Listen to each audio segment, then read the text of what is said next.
You're watching Adam the Bull on the Bet Rivers Network. Welcome, everyone, to the latest edition of the Bullpen with Adam the Bull, brought to you by Bet Rivers. If you're not using the Bet Rivers app by now, what are you doing? I give you my baseball parlays Tuesday and Friday. You can bet on anything. It's a great site. It's a great app. And right now, we have a great deal for you. The Bet Rivers oh-so-close parlay insurance during the NBA playoffs. Place a parlay of 4 or more legs on an NBA playoff game each day. You get part of your stake back in bonus bets if you're exactly one leg short of hitting your parlay. So if you make a within a game, a 5-leg parlay, you get 4 of the 5 right. The insurance, there you go. It's valid on your first NBA parlay of the day. See the Bet Rivers app for more details and to see how much stake back you're eligible for. Speaking of the Bet Rivers site, I'm on the Bet Rivers site right now to see that the Cavaliers, despite getting destroyed in games 3 and 4 in Orlando, are favored in game 5 in Cleveland tomorrow night, Tuesday night, by 4.5 points at minus 110. On the win line, the money line, the Cavs are minus 195. The over-under is 201. You know, when the Cavs went up 2-0 on Orlando, felt completely in control of those games, even though they weren't playing well offensively, we all thought they would take care of business, dominate, and the series would be over in maybe 4, certainly by 5. I didn't think there were not many people, and I wasn't amongst them, that thought the Cavs would be coming back tomorrow night in a 2-2 series. But what we should be reminded of, in the case of teams that are not great, and the Cavs are not a great team, and the Magic are not a great team, outside of the top, home court is a huge deal in the NBA, and we often forget that. Even though we know it going into a series, right? You know how important it is when teams are fairly evenly matched. And we often forget it because we are biased based on what we see within the series. So when the Magic look like they can't score in the first 2 games, and the Cavs struggle offensively but play great defense, you think, oh, the Cavs are just going to win the series. The Magic can't score. And so we all thought it would be easy. Now I'm sure that there are a lot of Magic fans and a lot of Cavs fans that think the Cavs are going to completely fall apart, lose game 5, and then the Magic will win it in game 6 because it's the recency bias once again. In Orlando, the Cavs continued to struggle offensively. In fact, they were even worse, but the Magic did not. And the losing team in each game in this series has not even reached 90 points. In fact, the Cavs haven't scored more than 97 in any game. 4 games in a playoff series, and they have not scored more than 97 points. 97 in game 1, 96 in game 2, 83 in game 3, 89 in game 4. Meanwhile, the Magic, who scored 83 and 86 in the first 2 games, have put up 121 and 112. It's a different story at home. And that should be the case again tomorrow night in game 5, which is why people were surprised that the Magic were a slight favorite in 3 and 4 after the Cavs dominated the first 2 games, and yet they were not big enough of a favorite. And while a lot of people will be surprised that today here at Bet Rivers, the Cavs, as I mentioned, are a 4.5-point favorite, even though they've been destroyed in the last 2 games. And destroyed is the right answer. I mean, they lost by nearly 40 points in game 3 and lost by over 20 points in game 4. So they were not in these games. They got embarrassed. Nobody really played well outside of Jarrett Allen. Jarrett Allen was the guy we were critical most of last year because of the comments about the lights being too bright. And he's been their only bright spot in this series. He's played well on both ends. But Donovan Mitchell, these last 2 games, has not played well. He has not played well at all in Orlando. Darius Garland has no-showed in the playoffs, much like he did last year. 2 years in a row. Donovan Mitchell, in this series, is averaging 21 points. But remember, he scored 30 in the first game. The last 3 games, he has 54 points. That's not good. That's 18 a game. They're not going to win a lot in the playoffs with Donovan Mitchell averaging 18 a game over 3 straight games. He has shot 25% from 3. Horrendous. And the 2 games in Orlando, he was 2 for 10. He's shot 43% from the field, but in the 2 games from Orlando, 11 for 30. Each game, it's gotten worse. Donovan, he shot 53% in game 1, 41% in game 2, 38% in game 3, 36% in game 4. Donovan Mitchell has been terrible in the 2 games in Orlando. And let's face it, since the first quarter of game 2, Donovan Mitchell has not played well. Now, I know he's not fully healthy. That's just the reality of the situation. He has not played well at all since the first quarter of game 2. Darius Garland, it's been a complete disaster in the postseason for him. After a miserable postseason last year where he no-showed, he's averaging 12 points a game. 12. He's shooting 40%, 41% from 3. He's actually shooting pretty well from 3. But 42% from the field. So he's the shooting percentages are fine.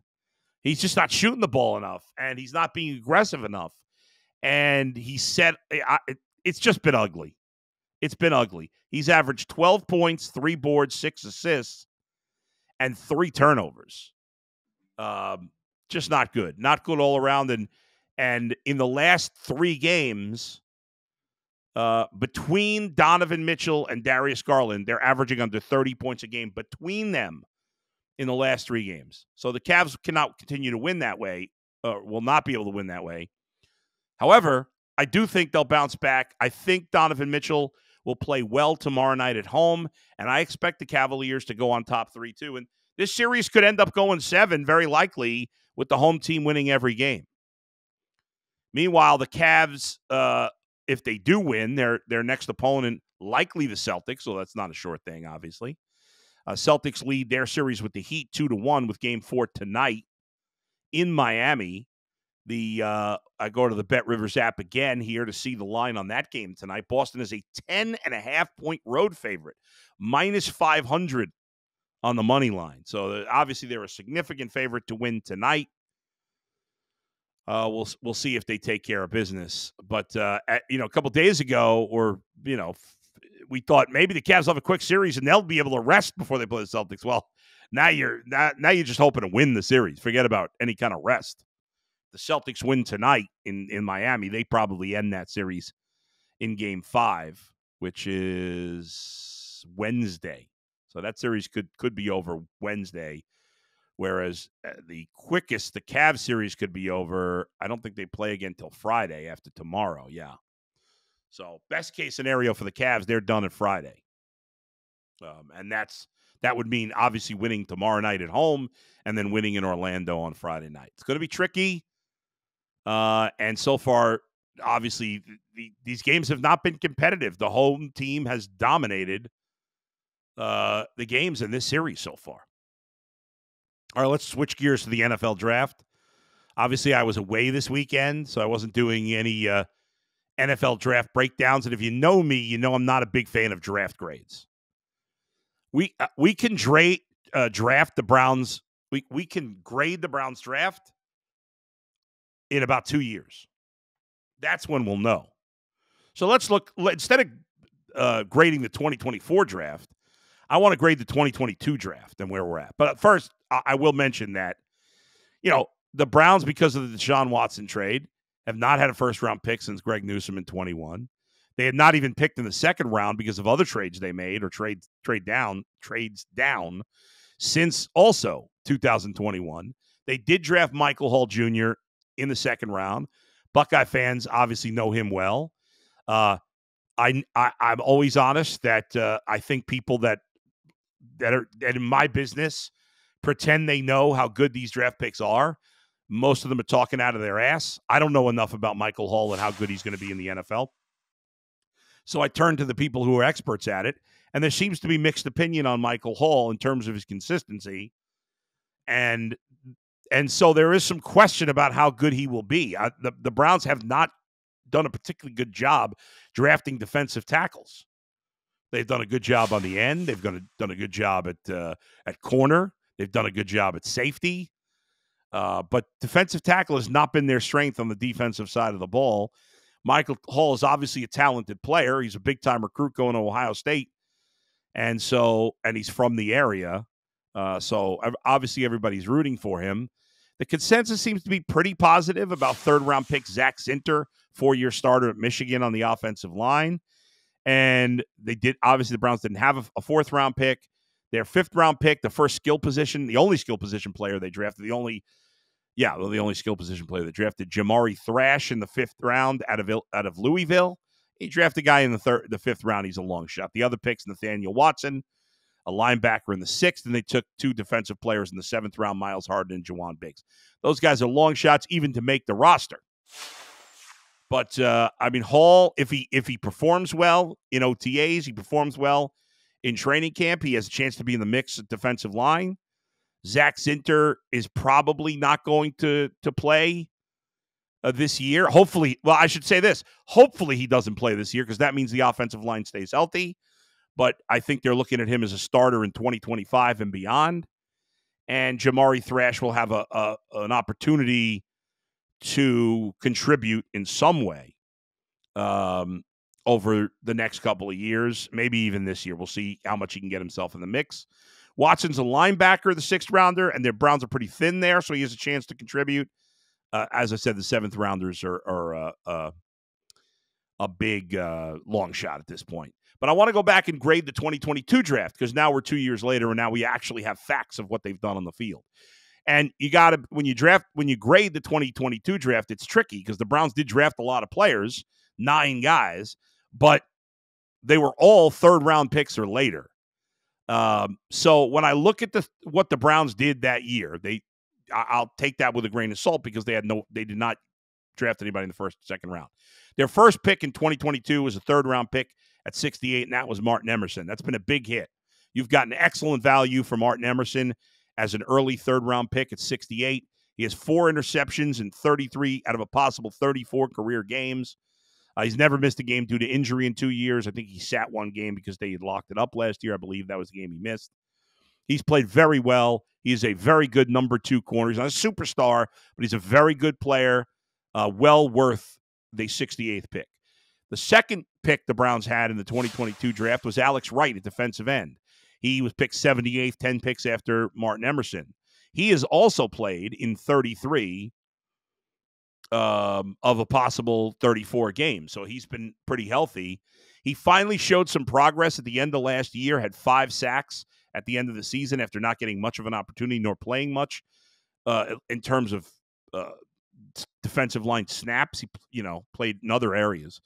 But I thought he showed good progress at the end of the year. So I give Emerson an A, that pick an A. Alex Wright, I'd say, is incomplete. I'll give right now a B minus, but I think it has the potential to be higher than that. David Bell, the final third-round pick, 99 overall. Looks like he's nothing. I'm giving that pick a D minus. I think this is probably his last year with the team. Perion Winfrey, obviously, that pick's an F. He was a disaster, no longer on the Browns. Cade York is back with the Browns. That pick's an F. Jerome Ford in the 5th round. Nice pick by the Browns there. Considering it's 5th round, that pick's an A minus. I mean, Jerome Ford was a starter last year. He had a decent season. He had 9 total touchdowns, over 1,000 total yards. He wasn't great. He wasn't Nick Chubb, but who is? He did a nice job, solid player, contributing back. He got him in the 5th round. The rest of the pick 6th and 7th rounders, there's no real winners there. I'm not going to worry about grades for 6th and 7th rounders unless it's a positive. So overall, I'd say the 2022 draft is a decent job considering they didn't have a first or second round pick. They traded down to get out of the second round. But Martin Emerson's a big hit. Jerome Ford's a good hit. Alex Wright is improving. So considering no first or second round pick to do that well, I'd say overall it's a pretty good draft. I'll give the Browns a nice B for that draft overall. So there you go. All right. Final thing. The Guardians, it was an interesting weekend. I thought they played well overall against the Braves, but they did lose 2 out of 3. They blew that game yesterday, and there was some really sloppy base running. I didn't understand Stephen Kwan trying to steal third in extra innings. I get that he felt like they missed an opportunity to get a runner to third, but Stephen Kwan, you got 2 good hitters coming up. You're very fast. He could score from second base. I thought that was a weird move, and then Jose gets thrown out on the bases. So, listen, you got to win the games, but in the end, the Guardians are still playing great baseball. And,